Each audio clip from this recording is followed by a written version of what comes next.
सांगलीचे अपक्ष खासदार विशाल पाटील यांनी मी भविष्यामध्ये काँग्रेसमध्ये असेन किंवा अन्य कोणत्या तरी पक्षात असं म्हणत राज्याच्या राजकारणात एकच खळबळ उडवून दिली आहे।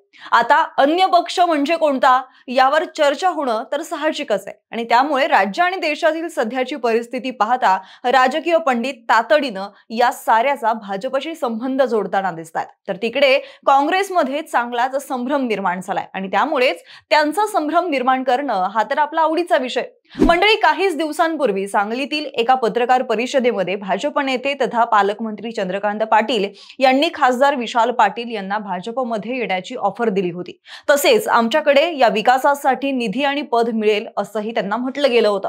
पण यावरती आपण योग्य वेळ आल्यावरती उत्तर देऊ असं विशाल पाटील यांनी सांगत या भाजप प्रवेशाच्या चर्चेतून अंग काढून घेतलं होतं। यानंतर आता त्यांनी केलेल्या एका वक्तव्यामुळे खळबळ उडालेली असून भाजप नेते गोरे यांना जसं मंत्रिपद मिळालं अगदी तसंच आपल्याला देखील मिळेल असा आशावाद व्यक्त केलाय आणि त्यानुसार विशाल पाटील आता सत्तेसोबत म्हणजेच भाजप सोबत जाणार का? पाटलांच्या गोटात नेमकं काय शिजतंय सविस्तर पाहूयात आपल्या आजच्या या व्हिडिओच्या माध्यमातून। नमस्कार, मी मयुरी कराडे आणि तुम्हाला तर माहिती आहे आपला विषयच भारी आहे। मंडळी, लोकसभा निवडणुकीवेळी महाविकास आघाडीमध्ये उद्धव ठाकरे यांच्या शिवसेनेनं विशाल पाटील यांची चांगलीच कोंडी केलेली होती, पण तो चक्रव्यूह भेदून विशाल पाटील त्यावेळी खासदार झाले। त्यासाठी काँग्रेसच्या सर्व नेत्यांनी आणि कार्यकर्त्यांनी अगदी जीवाचं रान केलेलं होतं। पुढे मग वसंतदादांचा नातू लक्षवेधी कामगिरी करत संसदेत पोहोचला। त्यांनी काँग्रेसला पाठिंबा दिला, ते सहयोगी सदस्य झाले। त्यांच्या येण्याआधी काँग्रेसची सदस्य संख्या 99 होती, पण विशाल पाटलांमुळे ती 100 झाली आणि म्हणूनच विशाल पाटील यांचं काँग्रेस सोबत असण्याचं महत्व 100 नंबरी आहे असं म्हटलं तर वावगं ठरणार नाही। काँग्रेसने सुद्धा आतापर्यंत संसदेमध्ये विशाल पाटील यांचा वेळोवेळी सन्मान ठेवलेला दिसून आलाय। सध्या संसदेत महाराष्ट्रातील काँग्रेस सदस्यांचं अलिखित नेतृत्व विशालच करतात। तिकडे भाजप देखील त्यांना गोंजारतोय। त्यांना मिळणारा वेळ पाहता लोकसभा अध्यक्ष ओम बिर्ला यांचा विशाल पाटील यांच्याबद्दलचा स्नेह अधिकच लक्षवेधी दिसलाय। अशा या परिस्थितीमध्ये आता विशाल पाटील यांच्या एका विधानानं सगळ्यांचंच लक्ष वेधलंय। ग्रामविकास मंत्री जयकुमार गोरे यांना मंत्रिपदी संधी मिळाल्याचा दाखला त्यांनी दिलाय। विशाल पाटील यांनी जयकुमार आधी अपक्ष आमदार झाले आणि आता मंत्री, मीही सध्या अपक्ष आहे, भविष्यात काँग्रेसमध्ये असेन किंवा अन्य पक्षात मलाही मंत्रिपदी संधी मिळेल असं विधान केलेलं आहे आणि त्यांच्या या विधानानंतर आता विशाल पाटील भाजप सोबत जाणार का असा एक प्रश्न पडू लागलाय।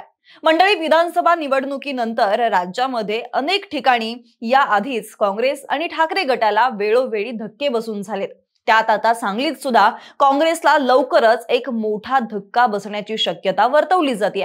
महाराष्ट्र राज्य पत्रकार संघ मुंबई यांच्या वतीने सांगलीमध्ये डिजिटल मीडियाचं राज्य अधिवेशन पार पडलं। या अधिवेशनाचं उद्घाटन ग्रामविकास मंत्री जयकुमार गोरे यांच्या हस्ते पार पडलं। या उद्घाटन प्रसंगी सांगलीचे खासदार विशाल पाटील, ज्येष्ठ पत्रकार अशोक वानखेडे, संजय भोकरे हे उपस्थित होते। या कार्यक्रमावेळी बोलताना विशाल पाटील यांनी ते वक्तव्य केलंय। ते म्हणतात, जयकुमार गोरे इथे आलेले आहेत, ते आपली जावई आहेत, त्यांची सासरवाडी आमच्या शेजारीच आहे, आमच्या भिंतीला भिंती लावून आहेत। योगायोग असा की ते पहिल्यांदा अपक्ष म्हणून निवडून आले, मी देखील अपक्ष म्हणून निवडून आलो। मी आता परत काँग्रेसमध्ये जाईन किंवा अन्य कोणत्या तरी पक्षात जाईल, पण कुठेतरी पुढे जाऊन आम्हाला मंत्रिपद मिळावं अशी त्यांच्यासारखी आमची पण सुरुवात व्हावी अशी मी अपेक्षा करतो आणि हेच विशाल पाटील म्हणालेले आहेत। तसं बघायला गेलं तर या साऱ्या मंडळींचा राजकीय प्रवास हा परिस्थितीनुसार असतो। शेवटी मतदारसंघातील कामं व्हावी लागतात, आपला भाग जिल्हा पुढे न्यायचा असतो, त्या धोरणाप्रमाणे जावं लागतं। पण विशाल पाटलांनी पक्षापलीकडे जाऊन सुद्धा नाती जपलेली आहेत। त्यात आता त्यांनी केलेल्या या वक्तव्यामुळे अनेकांच्याच भुवया उंचवल्यात। एकीकडे विशाल पाटील भाजपात जातील असं म्हटलं जात असताना आता ते शिंदेच्या शिवसेनेत सुद्धा राहणं पसंत करतील असंही राजकीय जाणकारांचं निरीक्षण आहे। कारण विशाल पाटील जरी कुठेही गेले तरी त्यांना नियमानं वार्षिक खासदार निधी तर मिळणारच आहे, शिवाय जिल्हा नियोजन समिती निधीत त्यांचा निश्चित वाटा आहेच। मात्र त्या जोरावरती प्रभावी विकास करणं शक्य नाहीये। त्यासाठी सत्ताधाऱ्यांकडून अतिरिक्त लाभ पदरात पाडून घ्यावा लागतो आणि तो महत्त्वाचाही असतो आणि म्हणूनच शिंदेच्या शिवसेनेकडून केंद्रातून आणि राज्यातून सुद्धा हा लाभ विशाल यांना मिळू शकतो आणि म्हणूनच ते शिंदे यांच्या शिवसेनेसोबत मंत्र्यांच्या विरोधात बोलणं टाळतात. ते भाजपवरती टीका करतील मात्र शिवसेनेला डिवचत नाहीत. ही पार्टनरशिप कसा रंग आणते यावर आता विशाल यांची भविष्यातील दिशा ठरेल. एकनाथ शिंदे यांचे चिरंजीव खासदार श्रीकांत शिंदे यांच्याशी सुद्धा विशाल पाटलांचे मैत्रीचे संबंध असून आता याचे नवं पर्व लोकसभेत दिसून आलेले आहे. आता यामध्ये विशाल पाटील भाजपसोबत का जाणार नाहीत तर विशाल पाटील हे माजी मुख्यमंत्री वसंतदादा पाटील यांचे नातू आहेत. या घराण्यासोबत मुस्लिम आणि दलित समाजाने नेहमीच भक्कम साथ उभी केलेली आहे. परिणामी हा मतदार या घराण्याचा हक्काचा मानला जातो. विशाल पाटील यांनी भाजपची निवड केली तर हा मतदार त्यांच्यासोबत जाण्याची शक्यता तशी कमी आहे. त्यांनी शिवसेना निवडली तर त्यातील काही टक्के मतदार हा व्यक्ती सापेक्ष विचार करू शकतो याची त्यांना पक्की जाणीव आहे असं राजकीय जाणकारांचं मत आहे. दुसरीकडे विशाल पाटील यांची बेरीज किंवा वजाबाकीच्या शिंदेच्या शिवसेनेला आज घडीला फायदा तोटा नसला तरी सुद्धा ते लांब पल्ल्याचा विचार करू शकतात.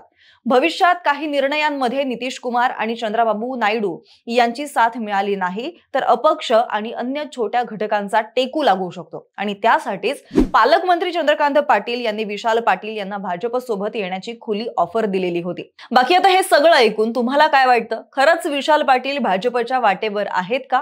आणि जर असतील तर त्यांच्या या भूमिकेबद्दल तुमचं नेमकं मत काय आहे कमेंट करून नक्की कळवा.